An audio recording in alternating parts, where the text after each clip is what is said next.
Hi, YouTube. God fucking damn it. As always, hi YouTube, and welcome to another Session 0 in the Teldeus Summer Games. I'm not playing that game. Alright. Because you'll lose. Yes, I will. Oh no, my computer, it's dying. Oh, wow. It's almost like you could have seen this coming. If only I had charged it. Oh, look, the charger. So,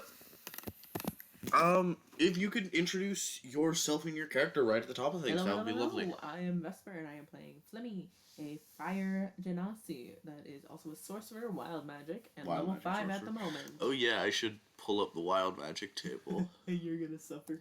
I am about to suffer. Yeah. And I am the bane of the DM's existence alongside Wisp. This is a known fact. Do not invoke her name. Move tab to new window, maybe? Let's see if the OBS stayed. The OBS did not stay. Okay. Oh, no. Curses bees to the OBS studio. Careful. OBS might... Wait, what, dox me? I mean... What would OBS have to do with me? I'm just talking an acceptable amount of shit. A loser's amount of shit. Hey.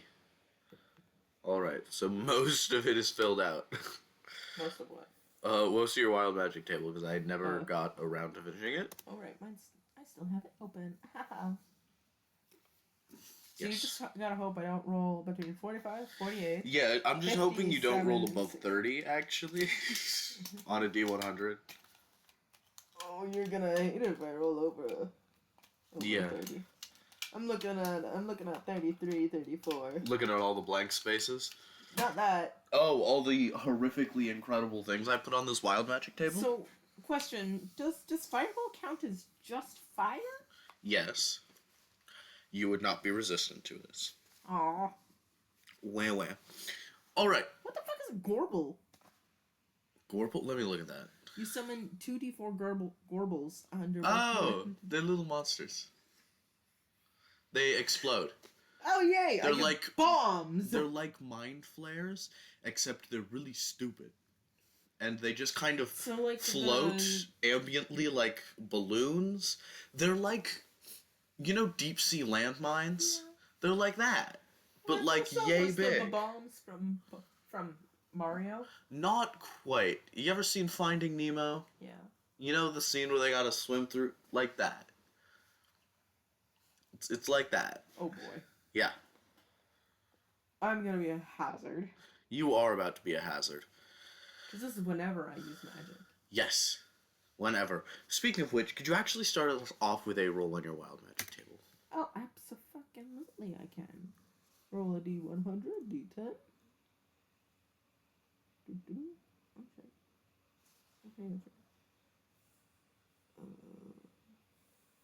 Oops, I screwed that up. Just roll a D100. That is a 72. 72. Do I have a 72? No! The next closest one is a 73. Okay. Let's just make it up. Let's make it up on the spot. That's one way to finish filling the table. Yeah. You guys get to see the process happen in real time. With an observer. To mostly just heckle the DM. Because that is one of my greatest skills. Typing.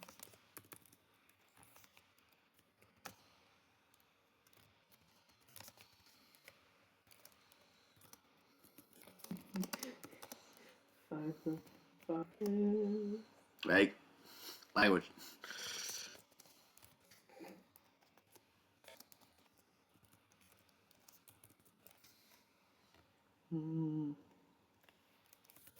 There we go.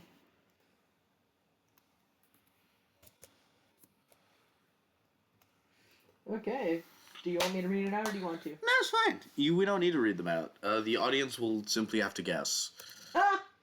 God damn this cursed recording already. We're 5 minutes in and it's already gone so far off track. We haven't even started playing the damn game. You did start with the wild magic. And on the 5-minute mark, we get started. The first thing you notice is that your hands are blue. That's not... Wait, blue? Blue. Blue? Blue. Hands. Then you notice you have hands. Then you notice that everything around you feels incredibly cold. If you were not already on fire, you would be taking damage from the sheer cold of this place. And then you notice, oh shit, you're on fire. Can I go ahead and get a Constitution saving throw? That's a 9. That's a 9. You roll around in the snow trying to set off this fire. The cold's still biting at you. Not yet. Concept of stop, drop, and roll. Give me a history check? Because if I don't, then I could argue that instead it would be a moment of... Because if it doesn't hurt in 15. 15. You understand the concept of stop, drop, and roll. Ooh. So you stop, you drop, and you roll. Where's the shot? And you don't stop rolling for a little while, because that's how it works. Does the fire hurt? No. The cold does, though. Why would I keep on rolling in the cold? As you keep rolling and rolling, eventually... I'm gonna stop rolling in the cold. Awesome. You stop rolling in the cold, and as you do, you bump into a set of thick boots, and there is a tall-ish woman with pale skin and a large red leather jacket standing, or more accurately, floating about a third of an inch off the ground, just sort of how did I hit her boots? Looking at you, confused, like the bottoms of them. They're like steel toes. They're pretty thick boots. I'm going to basically start screaming and, as best as a flame can, run away. Yeah. You start literally bounding, like, step to step, like a slime would in a video game, as you have hands, but you don't really have a lower half yet. You're more so currently a ball with an eye and arms, but they're like baby arms, so they're a little chubby. You don't even have a skeleton, per se, as the woman just sort of shrugs her shoulders, puts on a set of leather gloves, and scoops you up off the ground like a cat. She's going to make an animal handling check. That's a good call. Would it contested be athletics? Well, hold on. Are you attempting to contest this? Yes, of course. Okay, so the number you would have to beat is a 19. I can beat it. So what would I roll? Athletics? Or... That's up to you. I would like to think you would have to roll a charisma saving throw. You're pretty good at those.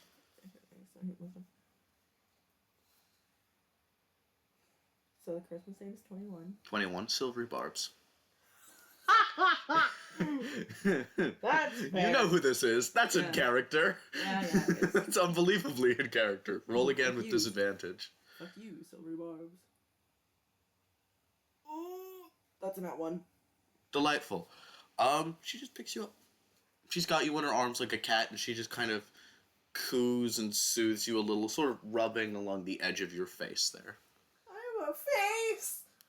And then you have a face. We're not doing that thing again. You can speak. Aw, you don't miss Vanna being like, No, I don't miss Vanna screeching like a belligerent animal. Then, in that case, in a very panicked tone, to say the least. Yeah. Flimmi will quite simply be looking at this woman and go, "Who are you? Where am I?" Don't worry. You're completely safe. My name is Red. You can call me Scarlet. I'm in charge around here. I am the patron saint of the frozen waste, and there's not supposed to be anything living here. I'm alive. You know what? You make a very compelling argument. Come with me.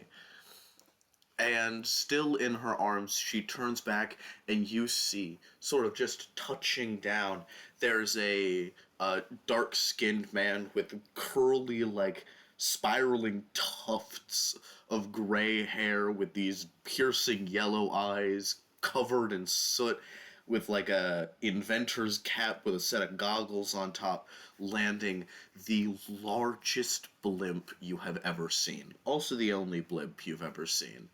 But it is about the size of an apartment building. That's my airship, formerly known as just simply the blimp, as it's the only one. That's a very good question. Carlos, we got a questionably living thing. Questionably? And she sort of shrugs. She looks up at him, holds you up. Sort of a la Lion King.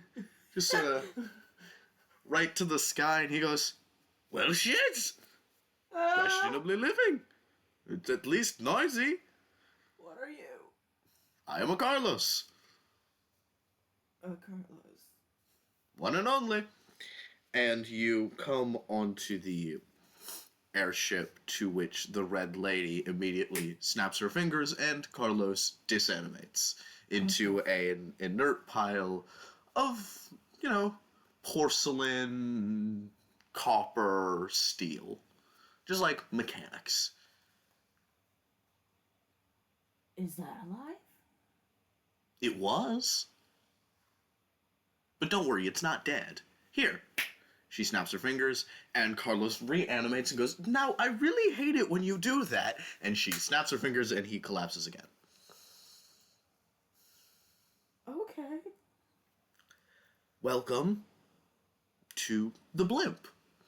And you turn around and see, like yourself, a lot of small, trinket-shaped, sort of bobblehead-esque, semi-living creatures. Carlos seems to be on the more human end of things, but you see a couple modrons, duodrones, tridrones, quadrones, it goes up to quindrones. Yeah, it keeps going up. No. Hey, whoa. Whoa, hey there. She's not building hexadrones. You can't build a hexadrone. For anyone super interested in fucking modron lore. I like artificers. Okay, what can I say? I like them. You see several homunculi, several sort of living hands that sort of crawl and scutter around. You see something that looks like a human head with spider legs for hair. Flimmi is looking around with probably only one actual functioning eye at the moment. Yeah. And just kind of like wide-eyed, staring at anything that moves. Yeah. Before turning back to red/scarlet. Mm-hmm. Did you cause me? In a sense, I believe. But that's nothing to be worried about. Not right now, at least. I want to try something. Take a look at my friend Aristotle over here. And she turns you over to what looks like I believe it was Da Vinci who drew the original one, the sort of anatomy of a man drawing, just like with the arms at each side. And they're sort of facing this way, just sort of ambiently talking like, oh, what, do you need me again? Is there another thing? And she goes, now, ignore him. Go ahead and do your best to mimic him. That is what you should look like. Okay.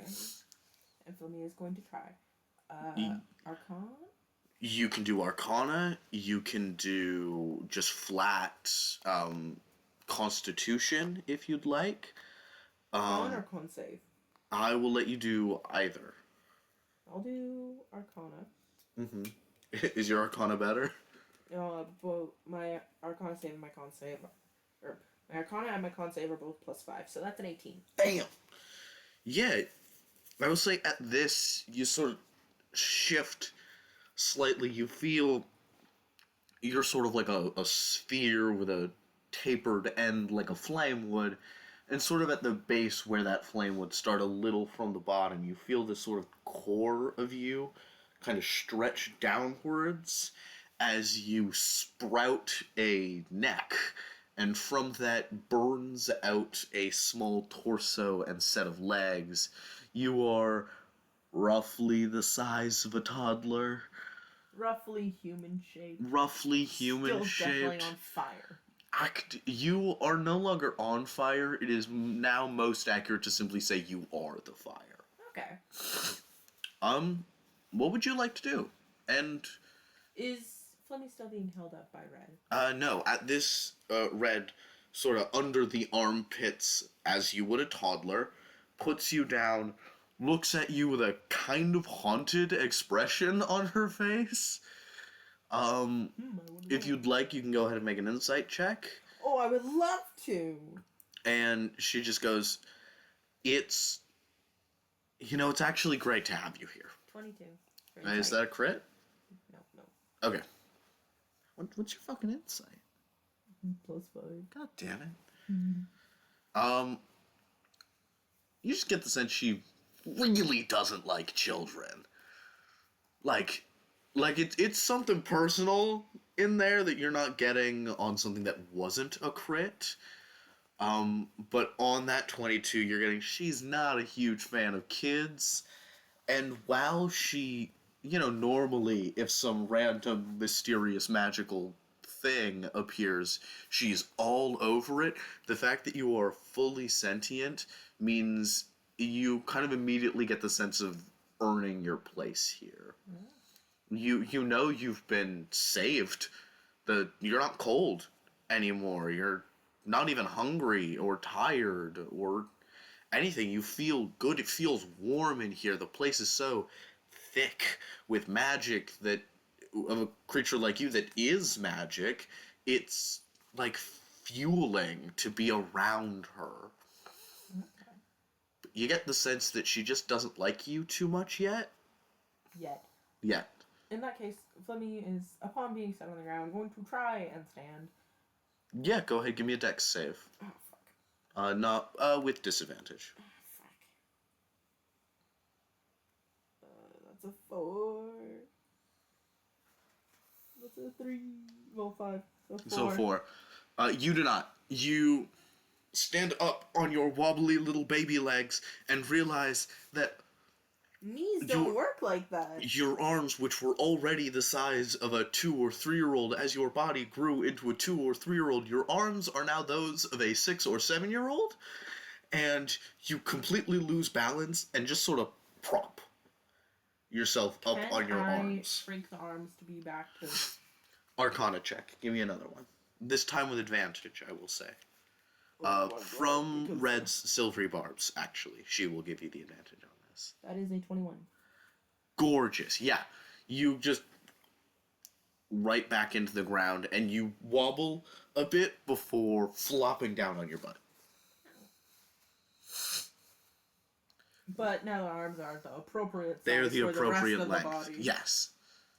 In that case, Flimmi is just going to take a moment to look around again.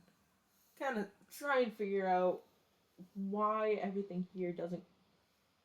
Why everything feels now calm when before it was a thing of I'm fucking cold. Yeah, you look out and realize that this whole time you have been soaring in the air. Huh. Very high up. Very, very high up.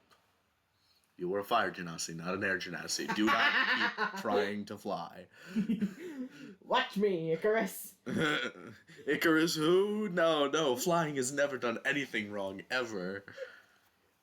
Well, with that, Flimmi will pretty much just do whatever Red says at this stage. Yeah, how long do you think Flimmi would do that? And there's no upper limit on this. You know when you leave them, but...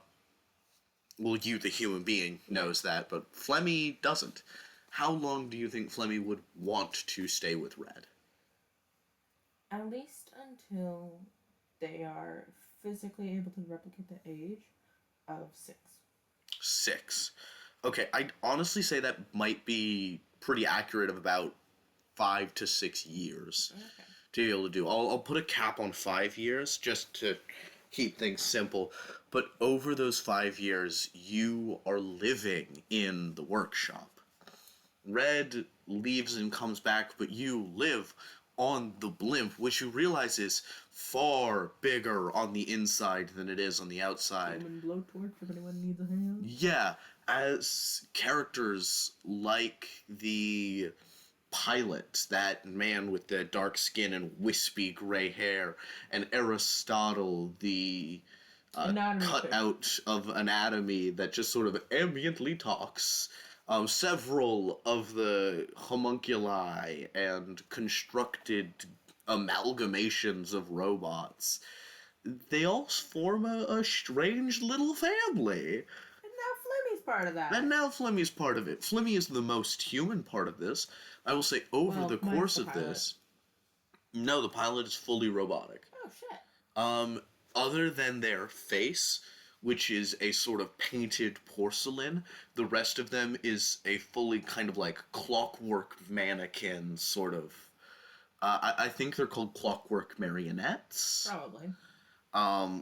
That just sort of is the chair as well. Huh. So they can't really move. Flimmi can be helpful at least. Yeah, most of these people can't move. So Flimmi is the one hoisting their like weird siblings and uncles up and carrying them around. If you could picture like a little like 5-year-old that's on fire, chair in one hand, and a sort of thing. Strange toaster thing with a handle made of teeth on one hand, running around like, look at this. That's a lot of how you spend those 5 years.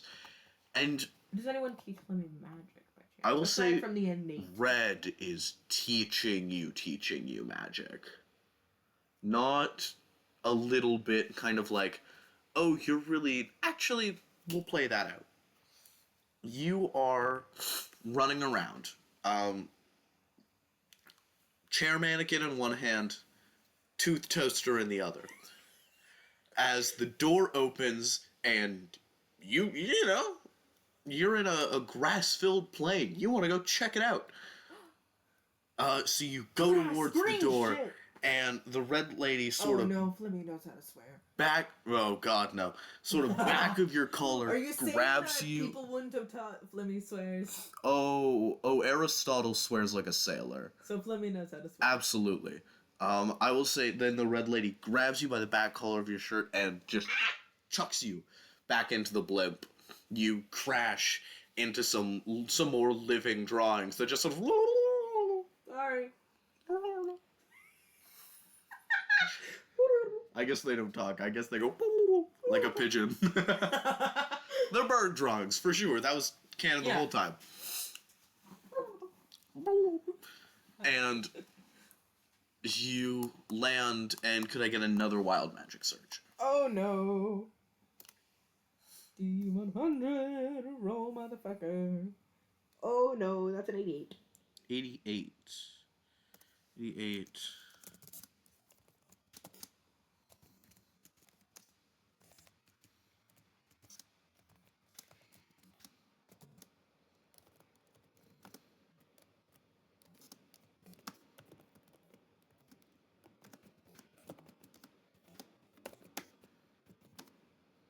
Oh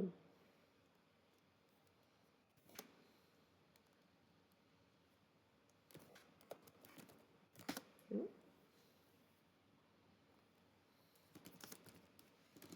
Mm-mm.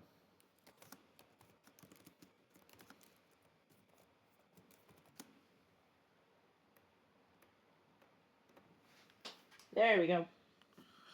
Oh boy. Awesome. It's gonna... So you slam backwards. Something clicks in you, and you pick yourself back up, spinning your arms, and a massive sort of tornado almost of fire kicks up, and the living birds Yeah, the living paintings that aren't actually alive, disclaimer, are torched.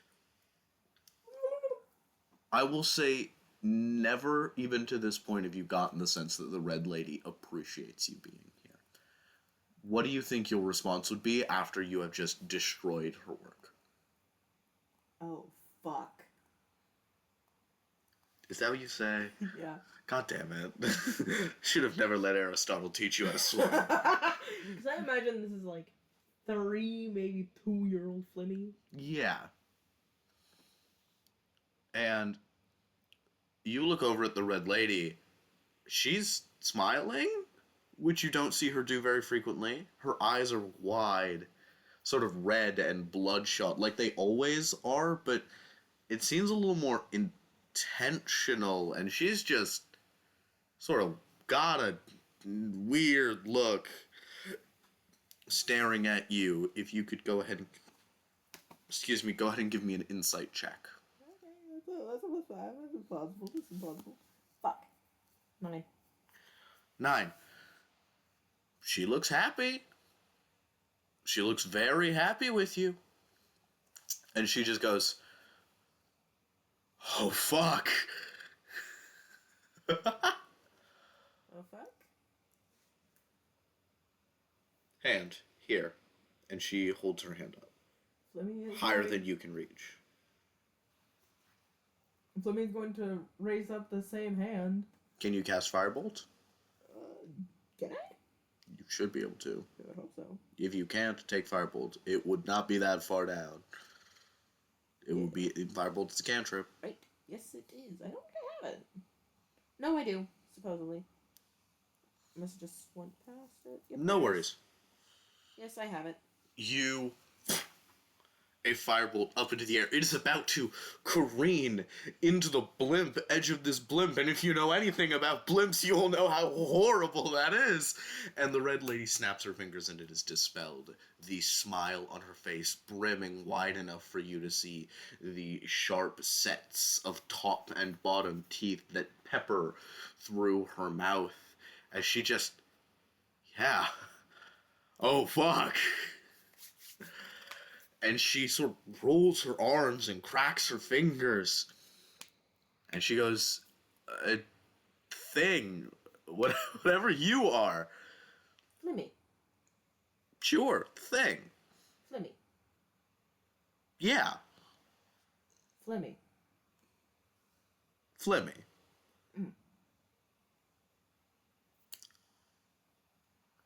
Come outside. This is the first time you've left the blimp. You've lived here for years and never left. As she's leaving, maybe 3. Yeah, as she's leaving, she takes a set of goggles, a glove with rings on it, and puts on the gloves, puts the goggles over her head, and unvelcros her sleeves, because of course her sleeves are velcroable. That just seems incredibly in character to me. It's also pretty useful. Yeah. So she quite literally just... rips them off. Underneath it, you can see she's wearing a very, pirate-like, jagged black shirt with ripped sleeves. And on the back of her wrist is a glowing, bright red gem that seems a little like it's shaking, but in the way that something that never stops looks like it's moving. Okay. Yes, she is. If you ask her, yes, she is. Stop metagaming, goddammit. Don't worry, Flimmi doesn't know it yet. Flimmi doesn't know how to metagame. Flimmi doesn't know what a metagame is. No, he doesn't. As you round the corner, and I will say, she gives you your first lesson in magic. She is wearing several rings of elemental resistance that stack up to an immunity. And understandable. She is letting you just hurl fire at her. Again and again and again, and I will say this is where you take your first level in Sorcerer. Woohoo! And over the years, you get a second, a third, a second and a third. As you burn through the lessons, I will say that despite the fact that you're not really a wizard, you have a voracious hunger for learning. Mm-hmm. You are able to pick up concepts really quickly. But throughout all of this, she keeps reiterating, pointing at things and being like, that's what you're supposed to be. So it is sort of ingrained in you that to be human is to be good. So one day, you're in the blimp. You're about 6-ish, physically speaking, I'd say honestly, because of her love of magic and teaching, that she would have kept you a little longer. You're probably about 10 years old in real time, but you got the physicality of a 6-year-old. Mm-hmm. As you get a note from her. She gave you this little rock. It's a sending stone. You know what a sending stone is. You know what it does. We've learned. And just coming out of it, she goes, "Hey, kiddo, go ahead and hurl yourself from the top ropes. I've got a quick lesson for you. I've got somebody who needs a bit of education." Alright. And with that, Flimmi is going to do exactly this? Yeah. Because I imagine that this is not the first time. Yeah, no, you just fling yourself out of the blimp. Give me 1 minute here.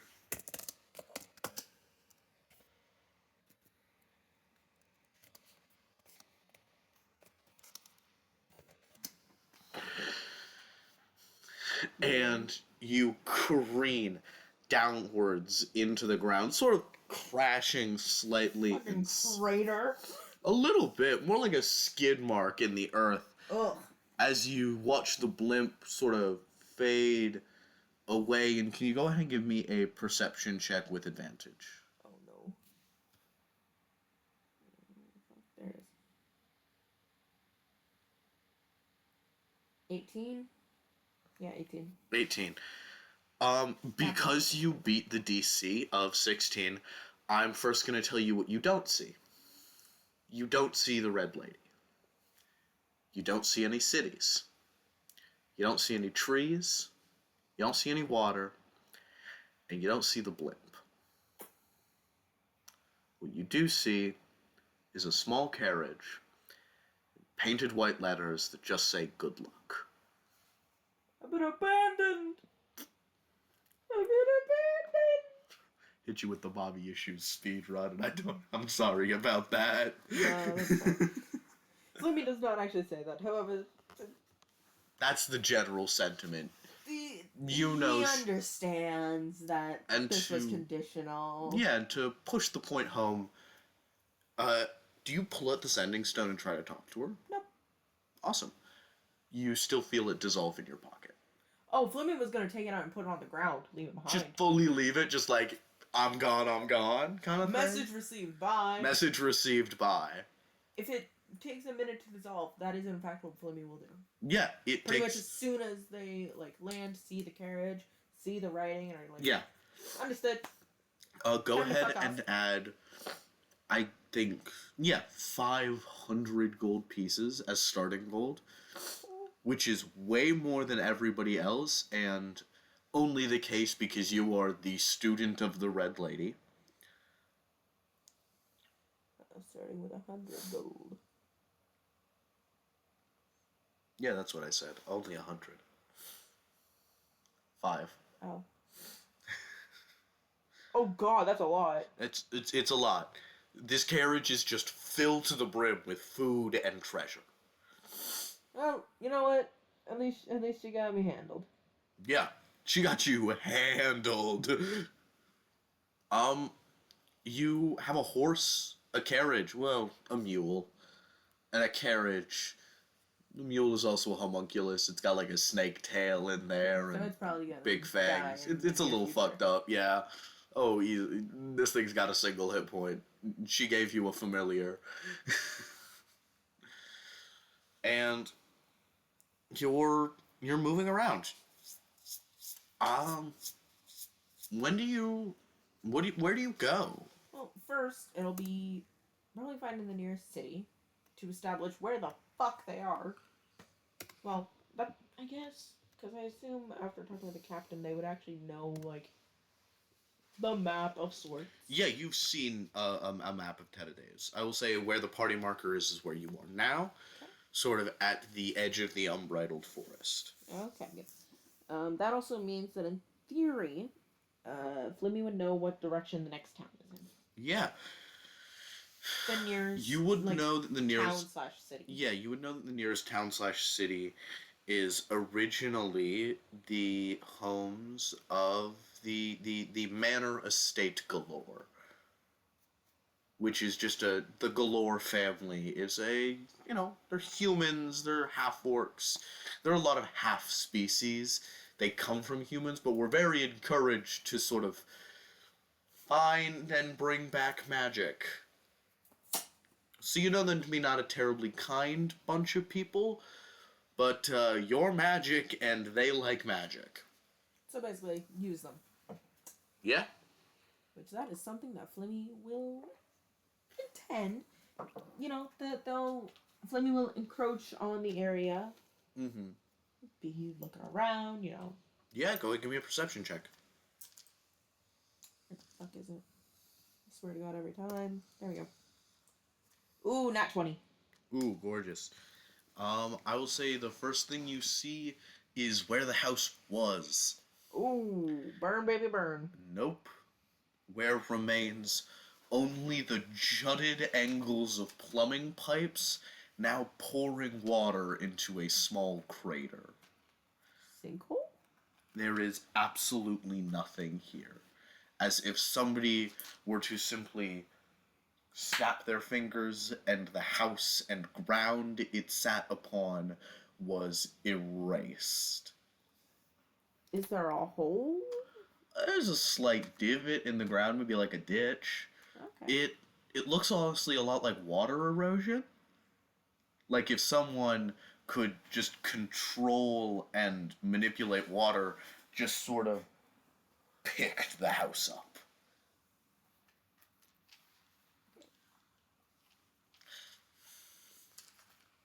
Can I use Arcana to track any traces? Yeah, you magic? Absolutely can.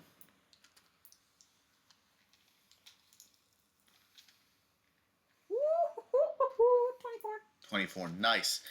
In the water that is still dripping out of the pipes, there is magic. Utilizing that.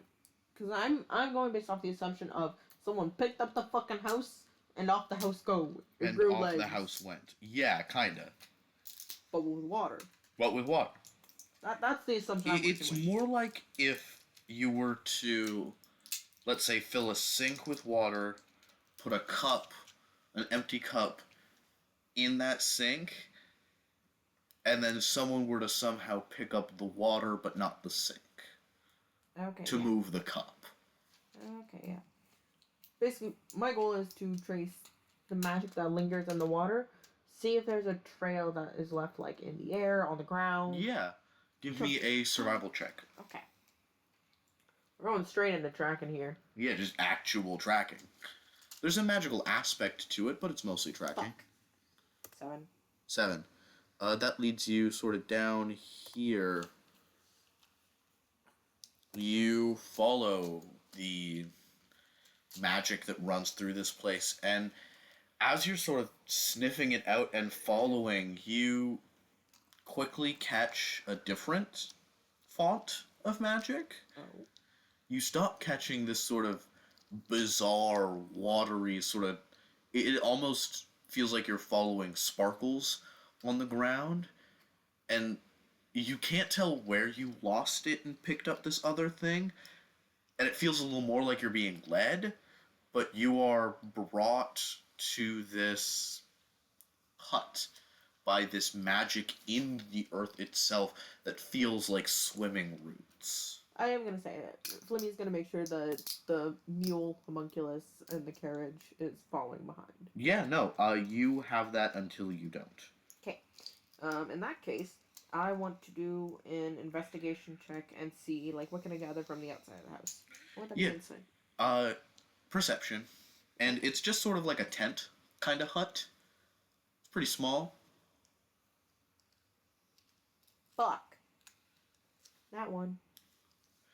Nothing bad happens. You don't get really anything at all. You look around, you see it's a sort of makeshift forest hut, and a ancient-looking man in a large green moss-covered cloak, sort of like Radagast the Brown, if you know Lord of the Rings that well, just sort of humbles out, except he's like tall and worldly looking, less silly, more serious to him.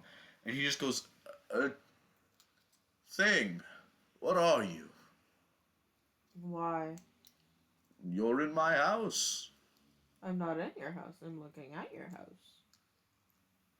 My house, he says, swirling his fingers around, and all of the trees start glowing.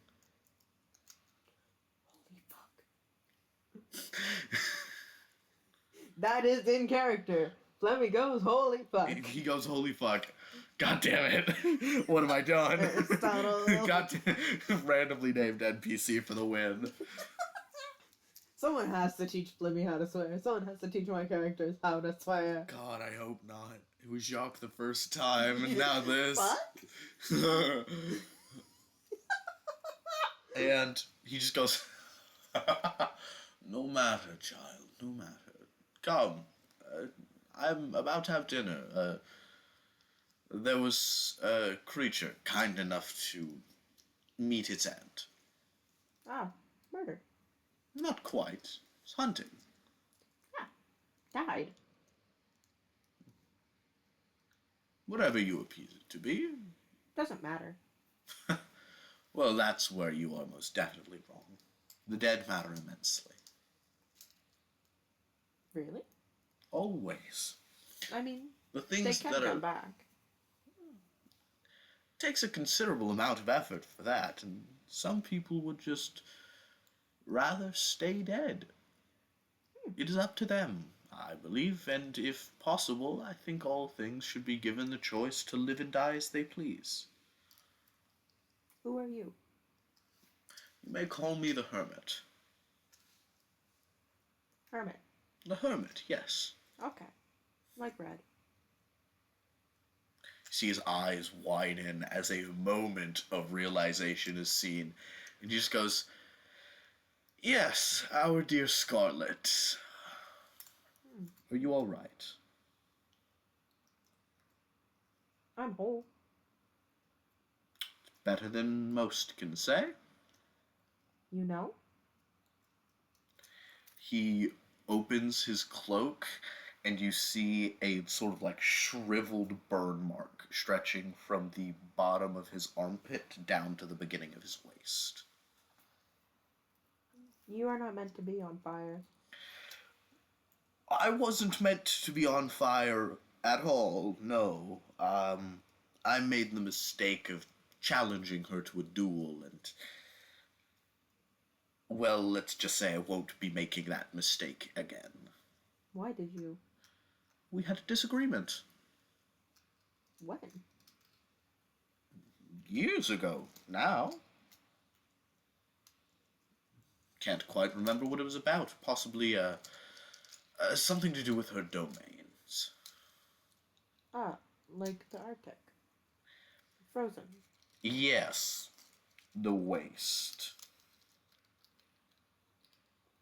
What are you looking for? Next city. The next city.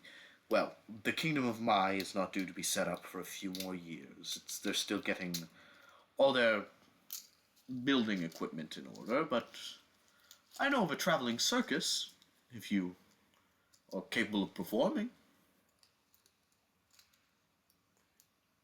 I'm fire. That you are. I can see that. I would dare not request you to do so around me, but... You don't like? No. I simply worry of people's preconceived notions. What? They may think you a danger to them and treat you unkindly. Ah, that would be a problem. Quite a big one. Here. And he hands you a small scrap of meat. He squishes it slightly in his hand, and you see it sort of broil to a kind of jerky with a slight tinge of green. And he says, if you eat this, you will appear human to those. Dumb?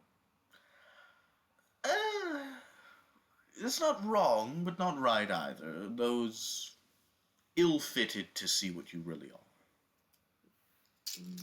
Not magic. Yes, those not of our kind of magic. Our? Yes, You? I am magic as well. Flemmi is visibly, like, blinking a few times and looking at different points on this man. Being like, you see to prove it on the back of his hand, sort of here, he has a large green gem embedded in his skin. And you notice for the first time, it's not moving. Gem like red. Yes, exactly. We are fellows. She is one of my peers. Ah.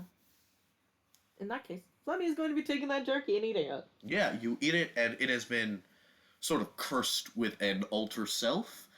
And could you actually describe Flemmi's human appearance? Oh, that's a good one to try and describe.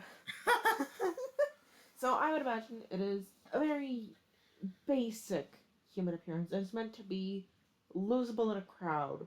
Your average young man at this stage. Got it. So, Brown hair with a reddish tint. Everything seems to have a bit of a reddish or orange tint to them.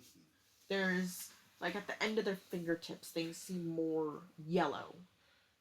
nice. Okay, so kind of the same way where like a fey creature would look a little bit.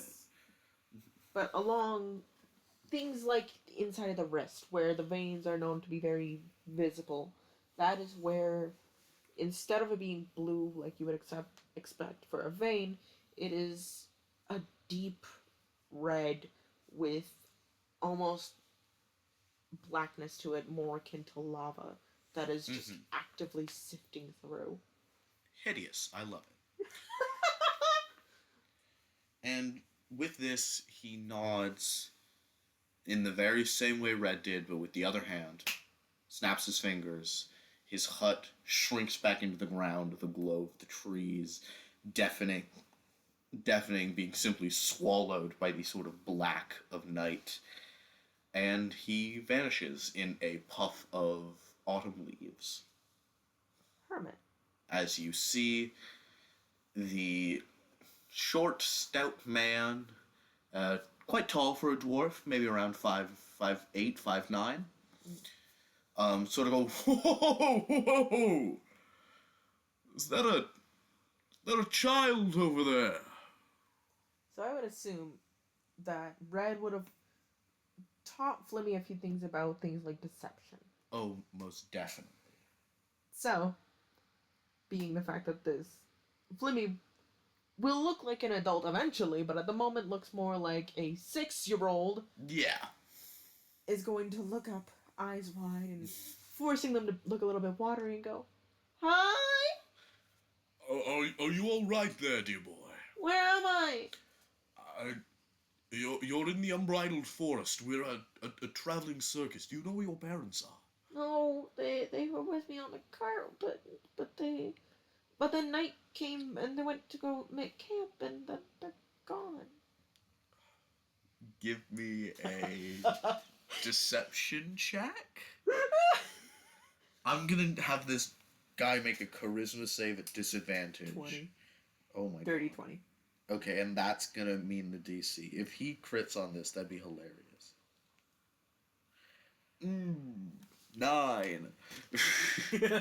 He fully believes this He child. buys it completely. Hook, line, and sinker. Hook, line, and sinker, exactly. You have it completely. And this is learned from Red. Yeah, like mother, like son, and they pick you up in their arms, place you on the carriage next to them, and go, Bronson, go take theirs. And a sort of youngish looking strong man with a large blonde mustache, kind of spiky at the edges, comes out and goes, yeah, of course, sir. I'll take care of that. And he lifts the whole carriage, What and is it's a just... mule? He lifts the mule, it takes 1 point of damage and disanimates. It was not meant for being off the ground. It is not a skyborn mule. And he just lifts the carriage and is walking behind the troop. Where in which you arrive at their sort of circus grounds over here, I'd say. You know that to the end there are rumors of a massive floating warehouse. You assume that's where they sort of get a lot of their stuff. They've got some pretty cool magical artifacts that they rock around with. But you know, you spend the next years of your life at this circus, and in the same way... It only takes a year to become, like, person actually working in the carnival. Yeah. You know, a kid that can jump fire and do some sleight of hand stuff. You're quite used to being held by Bronson, the strong man, as you sort of throw around little orbs of fire. They don't know that these orbs are more akin to scraps of hair to you. They think you are just a sorcerer. They're not wrong, but also... And to their knowledge, you are. As, you know, day by day, bit by bit, you become more and more in the circus. Could you go ahead and reduce your starting gold to only 100? Aww. As throughout the year, several expenditures and things, I'd say they use that 400 gold to really pump up the circus and make it what it is when another wandering child joins in. He has gaunt features, looks a little pale-ish, wispy hair. He doesn't look all there. He kind of has a 1,000-yard stare somewhat permanently. As he tells you something strange. He tells you don't seem like one soul, like one being. That there are several things swimming inside you that all seem to be not in competition so much as they are just in conflict. You're weird. He just sort of nods his head. He looks at you like you're weird. And through the next few years, you guys become friends. He is the fortune teller, and you are the con artist. Ah, yes. Pot meat kettle. Yeah, pot meat kettle. Actually... They like going back and forth, calling each other weird. Yeah. I would actually love it if you could explain what the last functional night of the circus looked like. Ooh, boy. Flimmi in full swing, full adult, full character you are playing in this campaign now. You are, like, doing your Flimmi thing. is in their bit. Yeah. Center stage for a moment, sharing the stage, of course, with someone. Be it someone... Bronson. Yeah.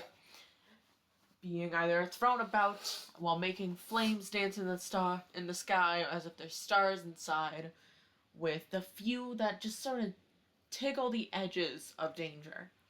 Mm-hmm. And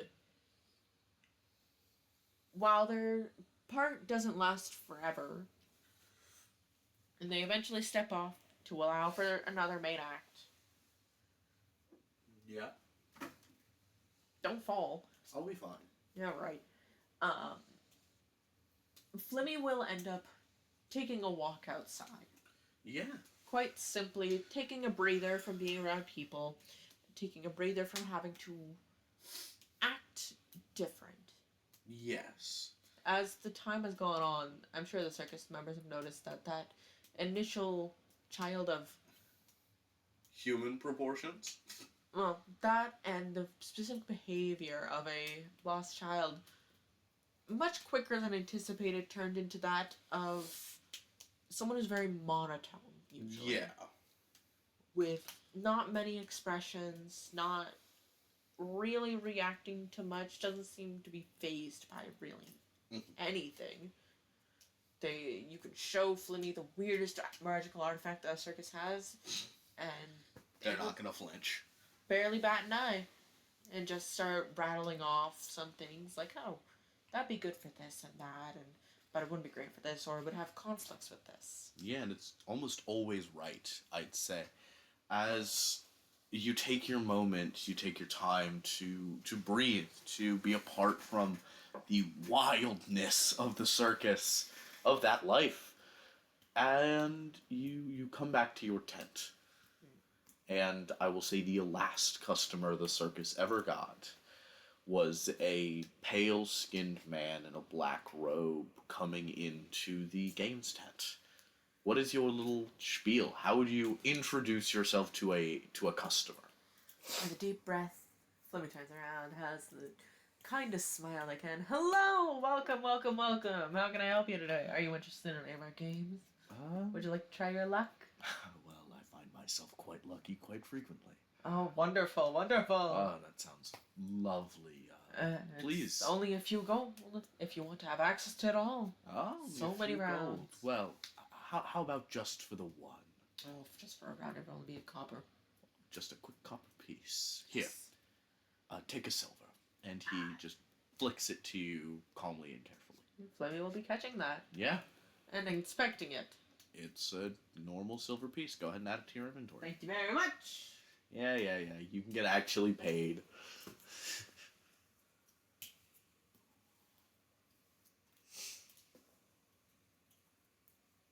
Yeah, Flimmi will be gesturing around. You have the knocking over bottles. What games do you run? Oh, myself personally? Yes. Oh, I can pretty much run these all. What's your favorite? I quite enjoy the one with the guns over there. Yes. Appreciate a good firearm? Yes. Show me the way. Of course, follow me. And he he will lead the way, sauntering about, pointing out this and that, and like, oh, many people enjoy this one, you know, the toys you can get if you got your aim quite right. If you know how to apply your pressure, you can even get the bowling ball to stay in between the dip. The fact that I know exactly which carnival games you're ripping is crazy. You told me to full send, I told you to full send, and I want you to full send. Oh. So with that, Flimmi leads the rest of the way. They stop in front of a shooting game. You have targets, and then you have animals. Flimmi turns to the man. So with this one, the goal is quite simple. If you gotta hit the targets, don't hit the animals. You hit the animals, you might lose a few points. Hit the wrong animal, you lose the game completely. Don't hit the rabbit. Oh, rabbit, huh? Yep. If you hit the beaver, it's only 2 points. If you hit the bear, it's 1. But if you get a headshot on the bear, then it might be +2 instead. What's a beaver? It's the thing with a really flat tail and the giant teeth, and also the weird ears that stick way up. Creepy little thing. Yeah, I've been bit by one before. God, sounds awful. Yeah, it didn't last very long. Why me not to get on your bad side? Oh, Harley. He takes the gun. You see, he just sort of tosses it between his hands. Flimmi will be intentionally picking up one of the shooters. Hold. 1 second. Okay. Keep going. Okay. Picking up one of the guns, twirling around their finger as they usually do, with a Yeah. little flick of the wrist, it pops up into the air, lands in the other hand. It's like, so this is what you're gonna use. You see the trigger here, you see the bad end here. Don't point towards yourself, it'll hurt. It won't kill you, but it'll hurt. You see, he takes the gun, he just tosses it between his hands, and you're familiar. The second the game starts, he levels and shoots the rabbit dead on the first try. It careens through, and as it punches a small hole in the back of the tent, you see the entire circus is up in flames. That's not good. No, it's not. And he You're not here touches for the side of the wall, and your tent is alight. And he is running. Great day for work. The circus burns faster than you have ever seen anything catch fire before in your life. Flimmi's gonna focus on getting people out and away from danger because unfortunately they are his I will say source most of income. of the patrons survive. The circus dwellers do not. I will say everybody but you and that other weird kid. Fucking You fortune teller. take him under your arm as he's muttering something. He You're the last one alive. Get the fuck over here. pushes you off, just shoves you, goes, "Go! Get out!" And as he's running back, you see a man start laughing at him, and he grabs him by the top of his forehead, forcing him to his knees, and you see a little black gem on the back of his arm start glowing as the man begins to weep, and as he drops back unconscious, he disappears, and all that's left is the gem. What would you like to do? Oh shit, grab the gem and run. You grab the gem and run, and on that, we will pick back up in the first session of the summer game. Yahoo! Bye, YouTube! Bye.